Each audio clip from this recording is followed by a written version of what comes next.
Hey everyone, I'm Jack. It's time to transplant this cactus. It's getting a little bit too big for this pot, so let's get started.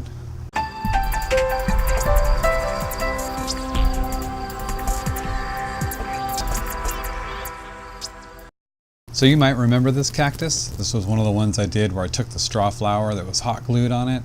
This is a Bristle. This one's a Mammillaria pilcayensis, a bristle brush cactus. That is hard to say. Bristle brush cactus. Looking back on that video, this cactus was only maybe about that tall, and that was in October of last year. So it's grown like probably 4 inches or so, and is doing really well. I'm so shocked that it's done so well. It's kind of leaning over. I have a feeling that in the future, this one here might be a problem. I may have to kind of prop it up because I think it's going to continue to grow and arc out over this pot and possibly break or fall off right here. I'm not quite sure. Let's get this transplanted. So what you're going to need obviously is your cactus in its overgrown pot. You're going to need a larger pot. I've already put some gravel in this one. If you've seen any of my videos, you see that I put gravel on the bottom of the pots. It's always a good idea to transplant in the next size up pot. You don't want to go too big because you can run the risk of overwatering. And obviously you don't want to go too small because that's counterproductive of what you're trying to do. You're going to need some soil, and I have my kind of favorite mix here. It's a soil that I got from a local home improvement store, and it's something I've never seen before. It's not really a potting soil, it's more just like a soil, I guess, and it's got little hunks of wood in there, like bark, and then I mix in a whole bunch of perlite, which is, you know, the little white pellets that you see here. And it does really good for the cactus and succulents, so I'm pretty happy with that. You're going to need a marker and a tag if you want to know, what you've planted, in case you misplace this pot and you can't remember. So it's always a good idea just to have a marker on there. And one more thing you're going to need is something to kind of put around this cactus so that you can get it out. You don't want to grab it with your hands, especially on this one. It's got these real fine little like hair-like spines that I'm sure will dislodge, get in your fingers or your hand, and that's going to be very, very uncomfortable. So what I like to do is I just take like a piece of paper.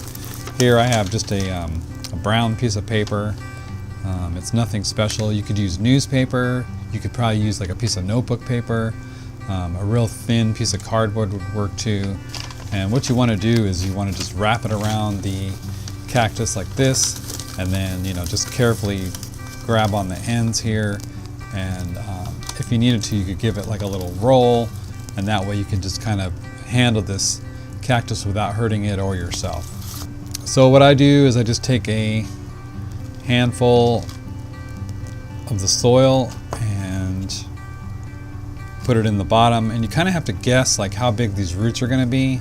So it's already about the level where it should be, I think. So what you got to do is just take it out and kind of go from there and see what you're dealing with as far as roots. So I'm just going to put this paper around this cute little cactus, give it a little fold here, just enough to where I can kind of secure the cactus so that I can tip it up like this and get that pot off without any damage to the upper part of the cactus or the lower part. So the roots, you always want to kind of inspect. They look really good. It's not as overgrown and crowded as I expected it to be. There's kind of a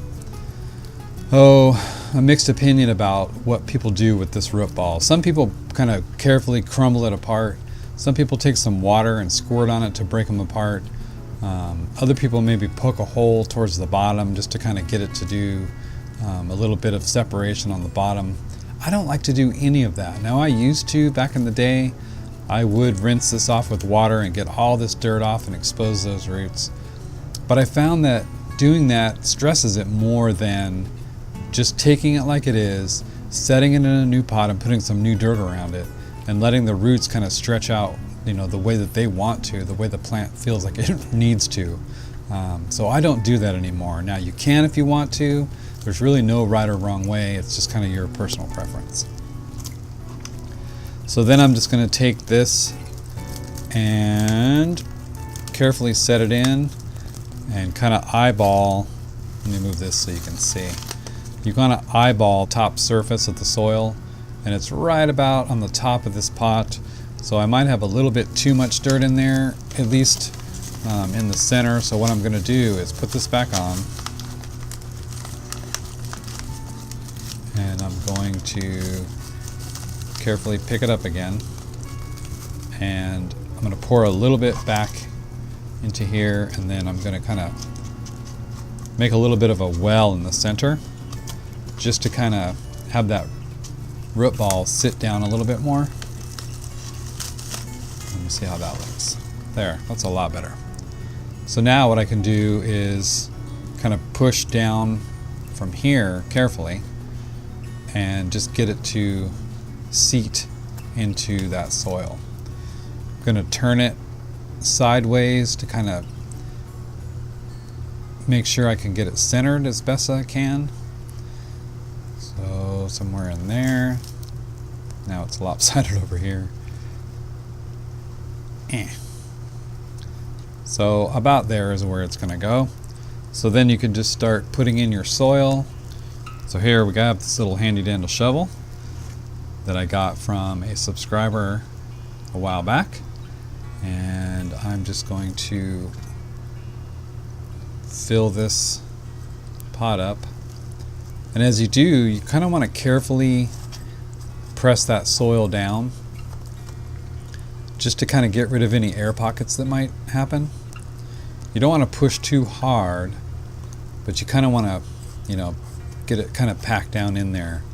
And that'll also help hold the cactus or the plant where you want it to stay,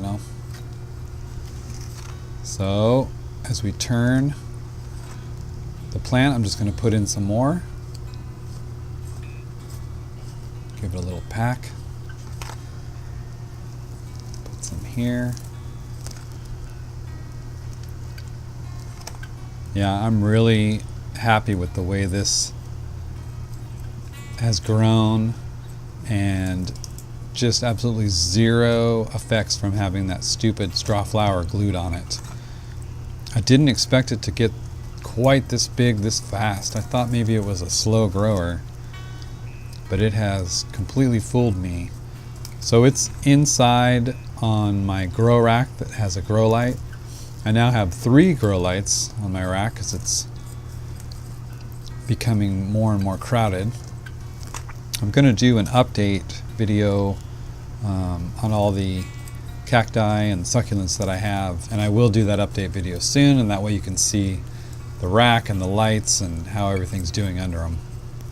I wasn't quite sure how that was going to work out, growing them indoors under the lights.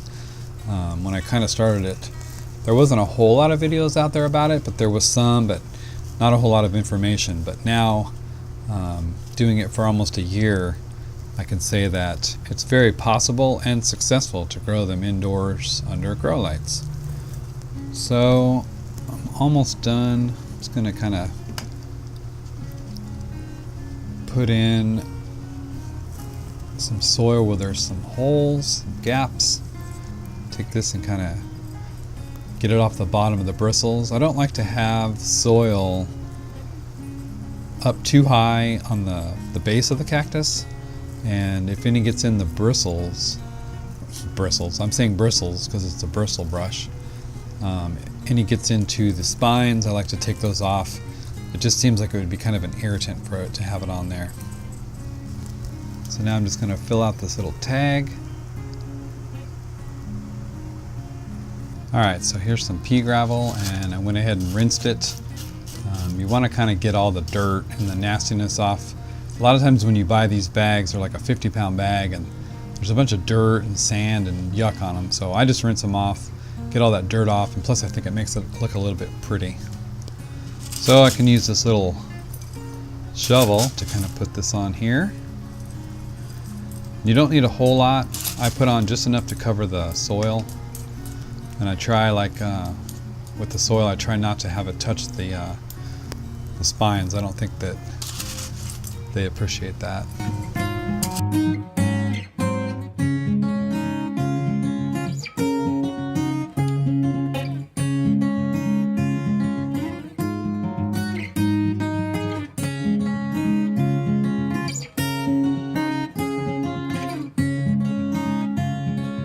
So there you go, there's a quick little replanting of this Mammillaria, a bristle brush cactus, and I'm so happy that it looks so good and that it's doing so well.